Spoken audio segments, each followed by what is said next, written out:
le colonel Mamadou Diamé, je suis le directeur régional des hydrocarbures, mais je représente ici le directeur général des douanes, sur invitation du président de la Chambre de commerce et d'industrie de Dakar.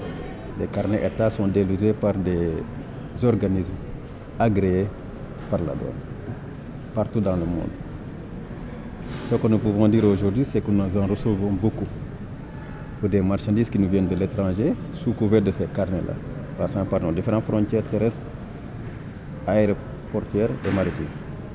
Maintenant, pour le nombre, je vous demanderai peut-être de vous rapprocher de la direction de la facilitation du partenariat avec l'entreprise et de la direction des systèmes d'information pour avoir les statistiques exactes. Mais le nombre est important et particulièrement avec les véhicules. Ce qu'il faut dire d'abord, c'est qu'on a deux situations qui peuvent intéresser les Sénégalais. On a nos expatriés qui sont à l'étranger et qui doivent revenir avec leurs marchandises pour la période de leur séjour et qui peuvent disposer de carnets ATA délivrés par ces organismes agréés à l'étranger qui seront présentés au niveau des douanes sénégalaises. Aussi, il y a la Chambre de commerce et d'industrie qui peut délivrer des carnets ATA pour nos opérateurs qui vont à l'étranger dans le cadre d'exposition ou pour leur matériel professionnel, comme à l'instar de vous, journalistes ou communicateurs, si vous vous déplacez pour votre matériel professionnel. En ce moment, la douane ne fait que la prise en charge.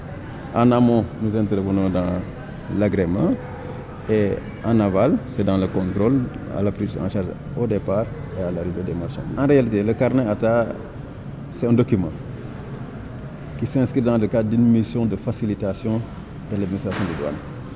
La douane aujourd'hui veut que les processus soient accélérés, qu'il y ait moins de temps de passage au niveau des douanes. Donc, en réalité, si vous avez le carnet, ça vous dispense, ça remplace les autres formalités que vous aviez l'habitude de faire, comme je l'ai exposé.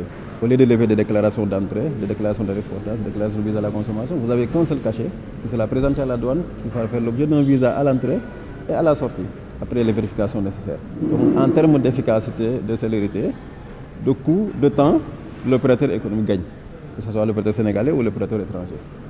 Et ça, c'est vraiment dans le cadre de la mission de facilitation de l'administration des douanes.